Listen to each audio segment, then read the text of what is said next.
জানিয়ে দেব আমাদের হাতে থাকা সর্বশেষ আপডেট আন্তর্জাতিক সংবাদ। এবার গাজায় ইসরায়েলি আগ্রাসনে আরও 61 ফিলিস্তিনি নিহত। অন্যদিকে 24 ঘন্টায় সেনা কমান্ডার সহ 3 ইসরায়েলি নিহত।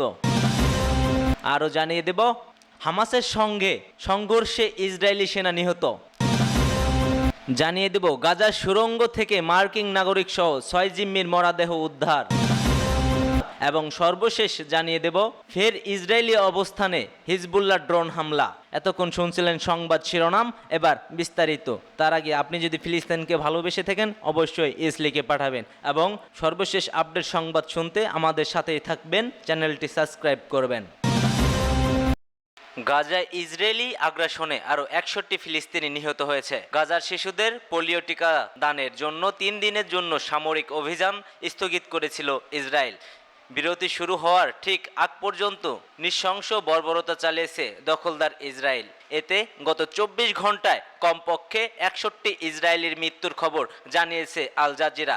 নিহতের সংখ্যা আরও বাড়তে পারে বলে জানিয়েছে ফিলিস্তিনি স্বাস্থ্য কর্মকর্তারা। রোববার আল জাজিরা প্রতিবেদনে বলা হয়েছে, শনিবার ভোরে পরিকল্পিত পোলিও টিকা কর্মসূচি শুরু হওয়ার আগেই গাজায় মধ্য অঞ্চলে ও দক্ষিণ অঞ্চলীয় এলাকার বাড়িগুলোতে বিমান হামলার পাশাপাশি ব্যাপক গোলাবর্ষণ করে ইসরায়েলি বাহিনী। এসব হামলায় এক পরিবারের 9 সদস্য ঘটনাস্থলেই নিহত ও আরও বেশ কয়েকজন আহত হন। আজ রবিবার থেকে গাজায় জাতিসংঘের টিকাদান কর্মসূচি গ্রহণ করা হবে। এ উপলক্ষে 3 দিনের জন্য মানবিক যুদ্ধবিরতিতে সম্মতি হয়েছে ইসরায়েল। তবে অধিকৃত পশ্চিম তীরে পানি এবং বিদ্যুৎ সরবরাহ অচল করে ভয়াবহ হামলা চালিয়েছে তারা। এদিকে ফিলিস্তিনের স্বাধীনতাকামী সংগঠন হামাস পোলিও টিকাদানের জন্য ইসরায়েলের মানবিক যুদ্ধবিরতিতে স্বাগতম জানিয়েছে। হামাসের কর্মকর্তারা বাসেম নাইম বার্তা সংস্থা রয়টার্সকে বলেন, আমরা গাজা উপত্যকায় 6.5 লাখেরও বেশি ফিলিস্তিনি শিশুকে সেবা ও সুরক্ষা দিতে আন্তর্জাতিক সংস্থাগুলোকে সঙ্গে সহযোগিতা করতে প্রস্তুত।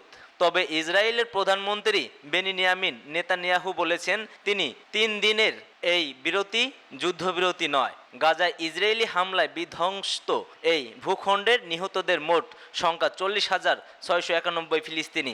এছাড়া গত 10 মাসে আহত হয়েছে প্রায় 1.5 লক্ষ লোকেরও বেশি। গত 7 অক্টোবর আংশিক হামলা চালিয়ে 1200 ইসরায়েলিকে হত্যার পাশাপাশি প্রায় 250 ইসরায়েলি ও বিদেশি নাগরিককে গাজায় বন্দি করে নিয়ে আসছে ফিলিস্তিনি প্রতিরোধ আন্দোলন হামাস। এর থেকে পাল্টা হামলা চালিয়ে যাচ্ছে ইসরায়েল। 24 ঘন্টায় সেনা কমান্ডার সহ 3 ইসরায়েলি নিহত। অধিকৃত পশ্চিম তীরে দক্ষিণাঞ্চলের শহর আল খালিলে হামাসের অভিযানে 2 ইহুদি দখলদার নিহত এবং অপর একজন গুরুতর আহত হয়েছেন। রবিবার সকালে হেব্রনের উত্তরে তারকু মিয়া চেকপয়েন্টের কাছে এ ঘটনা ঘটেছে। ইসরায়েলি সূত্রের বর্বরতা দিয়ে মেহের নিউজ এজেন্সি জানিয়েছে, রোববার সকালে হেব্রনের উত্তর তারকুমিয়া চেকপোস্টের কাছে 35 নম্বর রুটে একটি গাড়ি লক্ষ্য করে বন্দুক হামলায় 2 ইসরায়েলি নিহত এবং অপর একজন গুরুতর আহত হয়েছেন। ইসরায়েলের ইয়েনেট নিউজ জানিয়েছে, একটি পার্সিং গাড়ি থেকে বন্দুকের ওই গোলাগুলি হয়েছে বলে ধারণা করা হচ্ছে। এর আগে শনিবার অধিকৃত পশ্চিম তীর জুড়ে ইসরায়েলি সেনাবাহিনীর চালানোর 4 দিনব্যাপী মারাত্মক অভিযানের সময় হামাসের সঙ্গে সংঘর্ষে এক ইসরায়েলি সামরিক কমান্ডারও নিহত হন। শনিবার এক বিবৃতিতে ইসরায়েলি সেনাবাহিনী জানিয়েছেন, এলকানা নভন নামের 20 বছর বয়সী ওই কমান্ডার দিনের শুরুতে উত্তর পশ্চিম তীরে জেনেনিন শহরের মুখোমুখি সংঘর্ষের মধ্যে পড়ে নিহত হন। তার মৃত্যুকে স্কোয়াড কমান্ডার হিসেবে বর্ণনা করেছে ইসরায়েলি বাহিনী।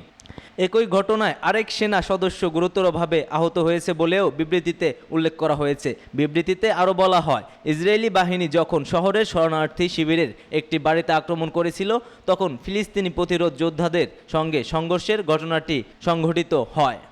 শনিবারকে জেনিন সহ পশ্চিম তীর জুড়ে চালানো ইসরায়েলি বাহিনীর অভিযানে 4র্থ দিন হিসেবে উল্লেখ করা হয়েছে যে অভিযানে দখলদার বাহিনী পশ্চিম তীরের বিভিন্ন এলাকায়, বিশেষ করে এর উত্তর অংশে অবস্থানরত এলাকায় তীব্র বিমান হামলা এবং স্থূল আক্রমণ চালিয়েছে। জেনিনে সফররত ইসরায়েলি সেনাপ্রধান হারিজি হালেভি বলেন, শনিবারও গোয়েন্দা বিমান ইউনিট সহ ইসরায়েল বাহিনী শহর থেকে শহরে শরণার্থী শিবির থেকে শরণার্থী শিবিরে চমৎকার বুদ্ধিমত্তা এবং ক্ষমতার সঙ্গে খুব শক্তিশালী এবং খুব ভালো অভিযান চালিয়েছেন। ইসরায়েলি অভিযানে এ পর্যন্ত অন্তত 22 ফিলিস্তিনি নিহত হয়েছেন। এদিকে ইসরায়েলি গণহত্যার প্রতিক্রিয়া জানিয়ে গাজা উপত্যকায় ভিত্তিক ফিলিস্তিনি স্বাধীনতাকামী সংগঠন হামাস সতর্ক করে দিয়ে জানিয়েছেন, দখলদার ও যুদ্ধবাজ নেতানিয়াহুর সরকার অবরুদ্ধ গাজায় গত অক্টোবর থেকে এ পর্যন্ত চালানো গণহত্যামূলক যুদ্ধকে আরও প্রসারিত করতে চাইছে। যে আগ্রাসনের মাধ্যমে বর্বর ইসরায়েল এখনও পর্যন্ত 40,700 ফিলিস্তিনিকে হত্যা করেছে। অন্যদিকে গাজায় হামাসের সহযোগী ফিলিস্তিনি ইসলামিক জিহাদ ঘোষণা দিয়েছেন ফিলিস্তিনি অঞ্চলগুলোকে ইসরায়েলি আগ্রাসন ও দখলদারিত্ব থেকে মুক্ত করার ক্ষেত্রে হামাসের চলমান প্রচেষ্টা তারা আরও উৎসাহিত হয়ে কাজ করবে বলে এবং হামাসকে যথাযথ সাহায্য করবে বলে জানিয়েছে নিউজ এজেন্সি। হামাসের সঙ্গে সংঘর্ষে ইসরায়েলি সেনা নিহত। ফিলিস্তিনের অধিকৃত পশ্চিম তীরের জেনোনিন শহরে হামাসের সঙ্গে সংঘর্ষে অন্তত একজন ইসরায়েলি সেনা নিহত এবং বেশ কয়েকজন আহত হয়েছেন। ফিলিস্তিনি স্বাধীনতাকামী সংগঠনটির যোদ্ধারা শনিবার জেনিনিন শহরে প্রবেশের পর ইসরায়েলি বাহিনীর সঙ্গে সংঘর্ষে জড়িয়ে পড়ে। আল জাজিরা জানিয়েছে, এ সংঘর্ষে একজন ইসরায়েলি সৈন্য নিহত এবং বেশ কয়েকজন আহত হয়েছেন। ফিলিস্তিনি সূত্র জানিয়েছে, ইসরায়েলি সেনাবাহিনী হেলিকপ্টারগুলো আহতদের উদ্ধার করে হাসপাতালে নিয়ে গেছে। সম্প্রতি ইসরায়েলি সামরিক বাহিনী অধিকৃত পশ্চিম তীরের উত্তরের শহর জেনিনিন একটি বড় ধরনের সামরিক অভিযান চালিয়েছে। এ শহর থেকে হামাসের মূল অংশকে হটিয়ে দিতে এই অভিযান চালানো হয় বলে দাবি ইসরায়েলের।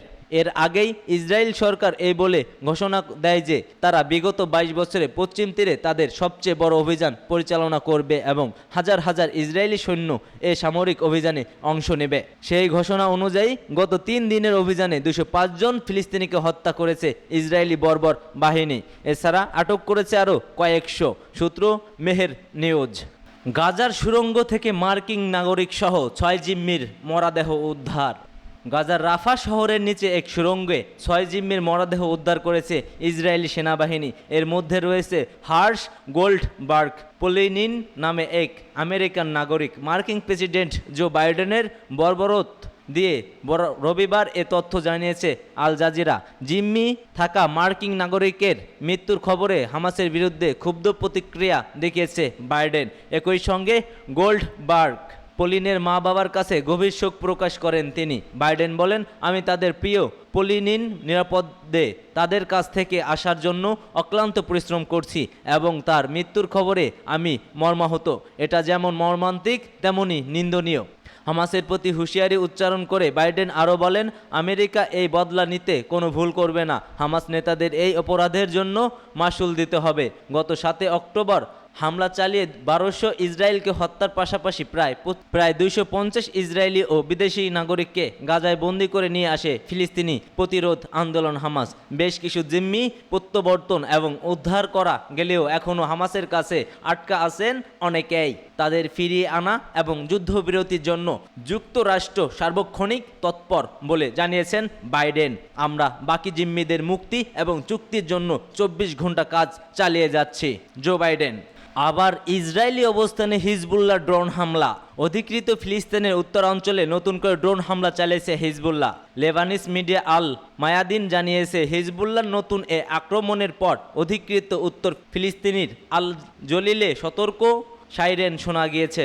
ইসরায়েলি সূত্রে জানা যায়, হিজবুল্লাহ ড্রোন হামলার পর কিরিয়াত সমনায় সাইরেন শোনা গিয়েছিল। বিষয়টি নিশ্চিত করেছে ইসরায়েলি গণমাধ্যম এসবাও। জানিয়েছে, উত্তর ফিলিস্তিনির আল জলিল অঞ্চলে কাফার গিলাদি এলাকায় একটি ড্রোন বিস্ফোরণের খবর পাওয়া গেছে। লেবাননের সশস্ত্র গোষ্ঠী হিজবুল্লাহ গত বছরে অক্টোবরে শুরু থেকে গাজা এবং দক্ষিণ লেবাননের বিরুদ্ধে দখলদার শাসকের আক্রমণ প্রতিরোধ হিসেবে ইসরায়েলি সামরিক অবস্থানে নিয়মিত হামলা চালিয়ে আসছে। ফিলিস্তিনি জনগণের উপর ইসরায়েলের তীব্র নৃশংসতার প্রতিশোধ হিসেবে হামাস গত বছরে 7 অক্টোবর দখলদার সরকারের বিরুদ্ধে নজিরবিহীন অভিযান চালানোর পর অবরুদ্ধ গাজায় নৃশংস আগ্রাসন শুরু করে ইসরায়েল। দখলদার সরকার ঘনবসতিপূর্ণ ও ভূখণ্ডে সম্পূর্ণ অবরোধ আরোপ করেছে এবং সেখানে বসবাসকারী ২০ লাখেরও বেশি ফিলিস্তিনিদের জ্বালানি, বিদ্যুৎ, খাদ্য ও পানি বন্ধ করে দিয়েছে। সেই সঙ্গে ইসরায়েলি বাহিনীর নৃশংস আগ্রাসনে এই পর্যন্ত ৪০,৬৯১ ফিলিস্তিনিকে নিহত করেছেন। সূত্র মেহের নিউজ।